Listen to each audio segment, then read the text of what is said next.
Good afternoon, everyone. This is Kosala, also known as Marventus. It is Monday. That means it's Starcraft Pro Gaming Day.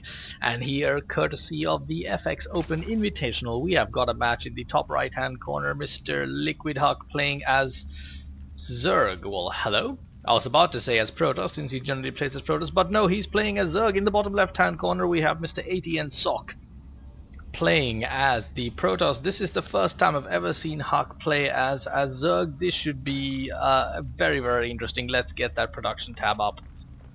See what's going on. We've got drones, we've got pylons and drones and pylons, and to mix things up, we've got an overlord heading southwards. Now clearly everybody knows exactly where they are on this map, since there are only two places to be. We've got a probe heading upwards as well. The FX Open Invitational, I believe this is the round of 4 game 2. I'm not going to be casting all the games, just going to be casting this one. Never heard of the FX Open Invitational, it just sort of randomly popped up there. Right, but it only consisted of top players from around the world, so it should be a top-notch match as always between these players. I like these new additions that have come up from the from Blizzard in this update. We've got this top right hand panel over here that is showing us the resource gathering of both players. The production tab has been upgraded to show what's going on. Very nice. On the whole, very nice additions to the replay mechanism indeed. It is now 15 supply. We have got a spawning pool going down. Huck has not expanded. An extractor going down as well, the first gas coming up. And then over here we have got an assimilator going down here as well. So far nice and smooth start, very standard. There's no weird cheesing attempts going on anywhere. We've got the probe coming in for a second round of scouting. He's done his first round already, coming in for a second round now, already 2.5 minutes into the game. Seeing the spawning pool so he can see what's coming his way. No expansion has come down yet for Huck, who's playing it safe. And then over here the first wall off is now starting to happen. We've got a gateway emerging, we've got a pylon down here, followed rapidly by a cybernetics core. Let's see what kind of build these players are going to be going for at this time, since currently it's looking fairly standard, but that might not mean anything. Let's see how it goes. We've got a few zerglings being popped out here by Huck. No, he's coming out with his units very early there. I guess he's fearing some sort of early rush from ATNSocke, or perhaps he's simply just making sure the probe scouting is denied, which is certainly a good enough reason to have 4 zerglings. Now, is this probe going to make it? He doesn't look like he's going to make it. He's down to his last 2 steps. He does see the expansion has come out, which means that probe has done what he's going to do, and there it is. That's the end of that. We've got one. Where is this drone going? We've got a solo drone ninja warrior heading southwards, all by his wee little self. Now this is curious. Where on earth is he going? We have a zergling headed southwards. That is less curious. Of course, you'd expect there to be one. And over here, we've got an overlord hanging out as well. Where on earth is this drone going? The drone apparently is doing some scouting. He moved right. Oh, I see what he did. The reason he used the drone is to get past the zealot. By clicking on the mineral, it bypasses any unit standing in the way and just goes right through it. That's a smart move there from LiquidHUK.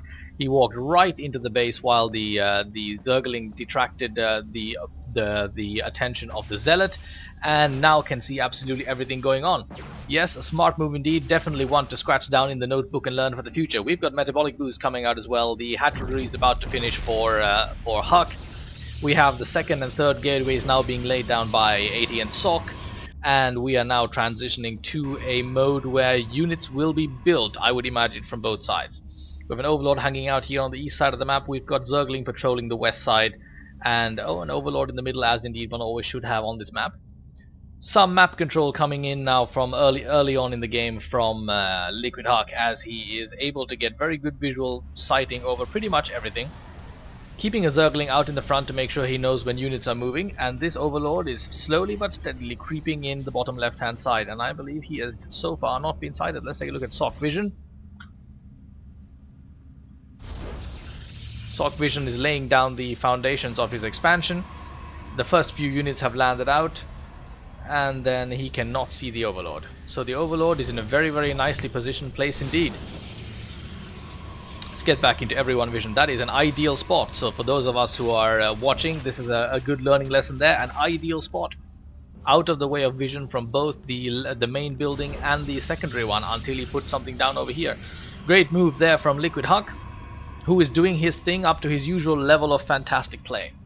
Already here in the early game, the first few units have now arrived. A couple of sentries, 3 sentries there in the front, which should be enough for it to ward off any attacking coming his way early on in the game. And in the meantime, LiquidHUK does not appear to be in any kind of hurry at all. He's knocking down the back doors over here. He's expanding his creep. He's managing his economy. Everything is looking pretty decent. Hallucination being researched. So I can imagine there's going to be some unit coming in to take a poke around and see what's going on in the enemy base. We've got the first spore crawlers coming up in time as well. Very nice. What is this? There is our spore crawler. Let's take a look at what's going on here. We've got full saturation over here. We have got half saturation over here. 2/3 rather. No gas being laid down here, so it doesn't look like he's taking up the tier 2 anytime soon. And no Mutalisks coming either, so he's focusing on his ground army. Got enough speedlings on the map to keep track of things, but LiquidHUK is moving out. I beg your pardon, the ATNSocke is moving out. See, I'm already confused about the fact that HUK is usually a Protoss. That was of course ATNSocke, and we have a hallucinated Phoenix coming in to take a little poke around to see what's going on. Getting shot at by the Queen. But he is going to get very, very good sight on pretty much everything before. No mistake. The Spore Crawler and the Queen did their thing. He did not get into the main base, so he has not spotted that Hydralisk Den. In the meantime, however, the attack is coming in. Loads of sentries. We've got a couple of Stalkers, and all we have defending is a whole bunch of Zerglings and a couple of Roaches. But after poking around, ATNSocke backs off. It wasn't a serious foray, just testing the boundaries. A Stalker versus Zergling battle, not entirely unpredictably, the Zergling lost. But in the meantime, we've got a whole bunch of Speedlings heading down here into the, I was going to say undefended base, but I was wrong. The base is plenty defended. Moving into the brushwork and running out of the way. So that didn't actually amount to very much of anything at all. In the meantime, a new expansion is now being laid down by ATNSocke. Rather by LiquidHUK. I'm going to get these names right any moment now. And we've got some Roaches out here doing some damage as well. So, clearing out the gold. Now the interesting thing is Socke going to allow HUK to get that gold expansion? That is the question. He should not, of course, because that will allow him to give control of a very large amount of the map, not to mention get a significant economic lead. So I would imagine that at the moment, or actually I was going to say the moment HUK notices, or Socke notices, but indeed he has noticed. We have a hallucinated Phoenix once again in the ball game. He can see exactly what's going on. He now knows that he needs to make sure that that expansion does not happen. In the meantime, there's a large foray of Roaches heading south, followed by a few Zerglings, or not followed by, rather led by a few Zerglings. We've got Zerglings lying in the brush over here. We've got Roaches coming in from the north. Is this the beginnings of an attack headed towards this base? There doesn't seem to be enough units to really take down this defensive unit, however, so this defensive force. That Stalker looks like he's going to have some nice force fields coming down. The others Roaches trapped. No, they are not. Yes, they are. The Roaches are trapped. 4 Roaches go down really big hurry, but a quick bury saves them. Now the question is there going to be an observer coming up here in time to view those buried units? Are there enough Roaches to do enough damage? No, there is not. Stalkers and sentries, more than enough to deal with this particular situation. The buried Roaches pop out and move to safety. In the meantime, the Zerglings have come in for a quick foray, but did not manage to do enough damage. The distraction was not enough. The Stalkers and sentries came back in plenty of time to deal with this little posse here from the bottom right hand side. Taking down his own destructible rocks here in the back wall now, finally the Overlord revealing itself and doing a scout. Is it going to be able to get into the main base in time? I think it is. It's able to see the robotics facility, the bay rather, and a few Stalkers warping in, and that is the end of that. So again, vision on both sides are relatively decent. Both players do know what's going on, what's to be expected, but we have an even larger amount of Roaches coming in. We've got ventral sacks being upgraded, so it's possible that some drop action play will be incoming. We also have a Spire coming out, so finally upgrading to the next tier level and getting an expansion at the same time. LiquidHUK doing a million things at the same time. Here we have an army, however, coming out for ATNSocke. This time we have Colossi in play, we have a large posse of Stalkers, and we've got sentries backing that up. This looks like a dangerous ball of death right here. But again, Socke choosing not to engage because we have Zerglings coming in from the right and poking around in the base. And it looks like some damage has actually been done here. No, my mistake. He's managed to save all of his units, and we have a battle going on in the middle. Those force fields not doing very much of anything. One Roach going down there. Nonetheless, that is not an unfearsome selection of units. We've got more Lings heading southwards, getting caught a little bit there, but Still, we got units all over the map here, and we have our Protoss army here of Socks chasing all over the map as well. Not a productive way to fight, obviously, but he is now gathering by the Zelnaga tower in order to get an understanding of what he's getting himself into. Some creep reduction going on there as well. This looks like he's actually going in this time rather than just poking around, or I could be mistaken. He's heading back in. Did a good job of reducing the creep there. That was a very important thing to do. Has he spied this expansion? That is the question. It looks like he's heading in that direction. While in the meantime also getting some ground level updates and creating 4 more gateways. Here we go, the battle is on. We've got Stalkers, we've got 2 Colossi, we've got a whole bunch of Roaches and some Corruptors who are now in play. One of those Colossi is being focused down. Is it going down? It is going down. Is the second one going to be focused down in time as well? Those Roaches are taking a beating, but they're also holding their own reasonably well. The Colossi are in serious trouble. One is down already, the second one manages to make it. The Roaches are moving while buried. Why isn't those drones going?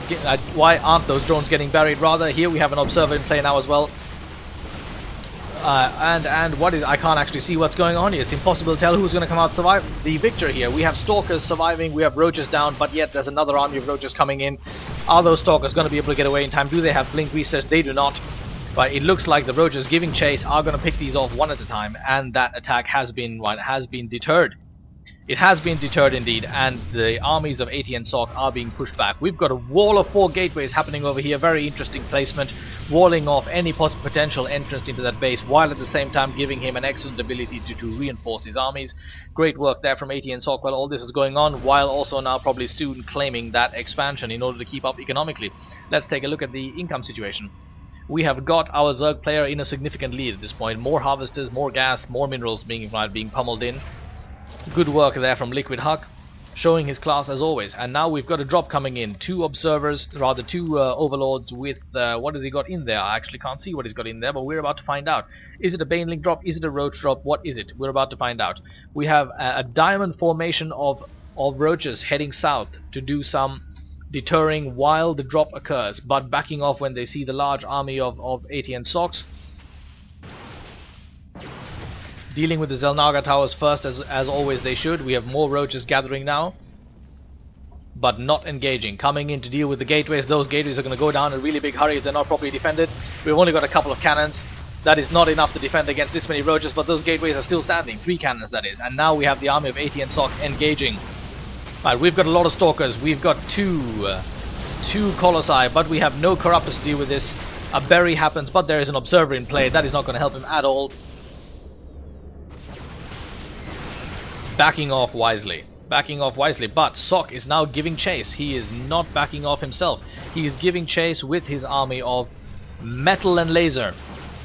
Is this going to be enough? We have got a large foray of Lings in play now as well. And here come the Corruptors to deal with the Colossi. Is this going to be enough to defend against it? I think the unit count is sufficient. Look at that ridiculous amount of Roaches. There's no way ATNSocke is surviving this. There's simply too much Roach firepower there. It is going to be a massacre, and indeed those Colossi are for some odd reason still surviving. The Corruptors are not actually even engaging. We even have a Queen in play. Now the Corruptors are in play. Right, but it looks like the significantly large-sized army of HUK is enough to keep this at bay, and is also enough for him to keep following on with a invasion of his own. Is that Stalker going to make it? It has Zerglings chipping at its heels. It is not going to make it. In the meantime, a detour here to take down those gateways once again. The Roaches are taking down the cannons, as indeed they should. And then those gateways are going to be completely at the mercy of the Roaches. Is that going to be enough here to do any damage? They're completely bypassing the Roaches, moving straight into the main base. There are Stalkers, there are cannons. There's more than enough Roaches to deal with this particular situation. Is this base going to be a waste of money? It certainly looks like it is. There is the GG from Socke, and that is the end of it. Well, it turns out that Socke has actually managed to give up at this point, and let's take a look if that was maybe warranted or too early. No, we've got some very good mining going on over here. We've got full saturation there, and there, and there. Yes, it does look like there's a significant economic advantage here from the side of HUK, who for the first time is playing Zerg, as far as I can see. It's the first time I've seen it anyway. Well, clearly he does it very, very well. He does it very, very well indeed. I hope you enjoyed that game. And I look forward to bringing you more in the weeks ahead. Of course, comment, thumbs up, thumbs down, and whatnot else that your YouTubers do so that I can actually see whether you like this stuff or not. I look forward to hearing your views on the game. Have a lovely day.